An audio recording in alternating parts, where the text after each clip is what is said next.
Welcome to another of the series explaining the factors we discovered, the 6 psychological factors that predispose one to develop a cancer and that must be treated if one has a cancer and has gotten medical intervention, whether it be surgery, radiation, chemo, whatever. These 6 factors are crucial in preventing cancer and in successfully treating your cancer and going into a long-term remission.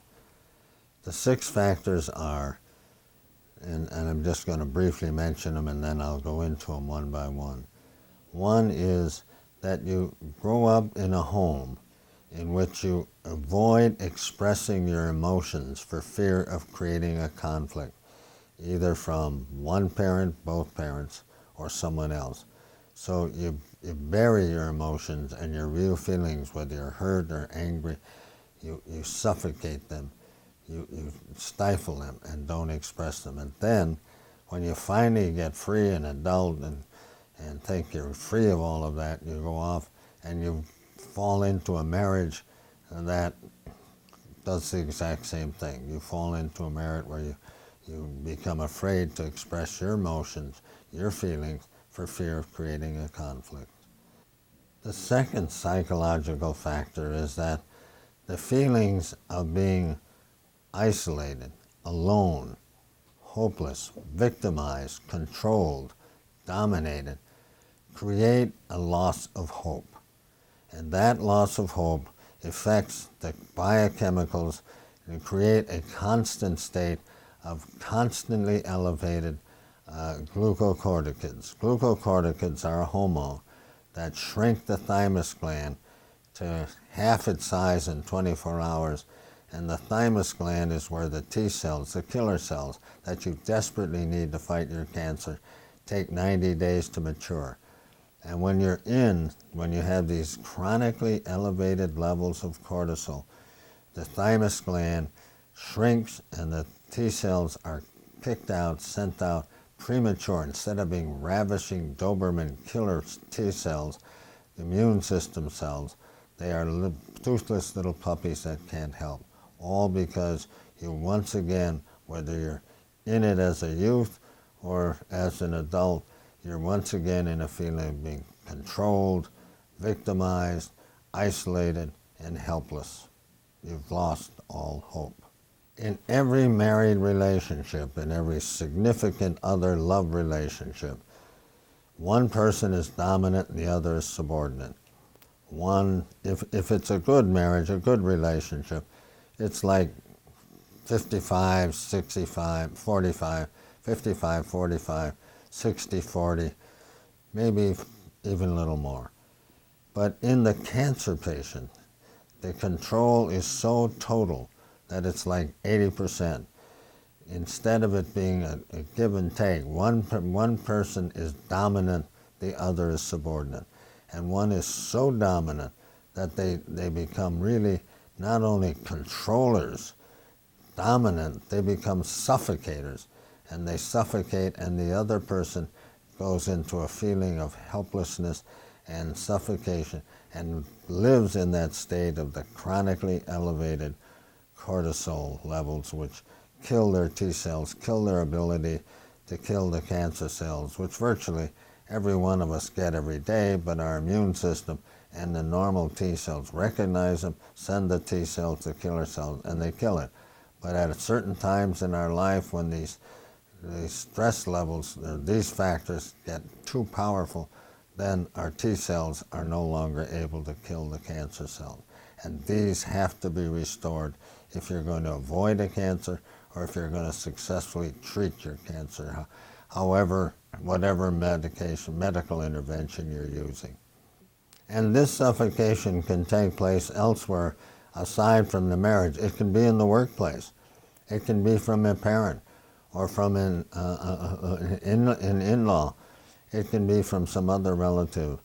One is suffocated when there is a control freak, a power mad, know-it-all takeover person in one's life, whether it be in the workplace or in the love life or in the family. The fourth factor is that one person, not only does the suffocation take place, but as a result of it, one person becomes the ego and the other becomes the subliminal ego. One person makes all the decisions as to who will work and who won't work, what religion the kids will be brought up within, who will stay at home, where the kids will go to school. Every decision is made by one, and the other person is terrified to make it. So it becomes a subliminal ego and totally dependent upon the ego, the dominant person, to make all the decisions in their life. One of the ways you can tell that is if you're both in bed at night watching television, which one holds the clicker and which one just passively and obediently watches whatever the other one wants to. The fifth factor is that not only is one become a subliminal ego and dependent, it's a lifeline dependency. They cannot live without being dominated, without being totally controlled by the other person, or at least having the other person the dominant suffocator. They have a lifeline dependency on that person. Now, it can be the spouse, and it usually is. It can be a parent. It can be the job. You need the job. You feel you can't live if you lost the job, etc. But it becomes, you have a lifeline dependency which prevents you, which cripples you, which disables you from breaking that dependency and inserting your own life. The sixth factor is that the conflict is unknown. There is some powerful conflict going on in the psyche of the patient that they are unaware of, they're totally unconscious of. What we discovered is that there is in cancer patients, most of these cancer patients, the overwhelming majority, over 80%, there is a new kind of depression, a subliminal, quiet depression that is not identified in the psychiatric manuals and the DSM.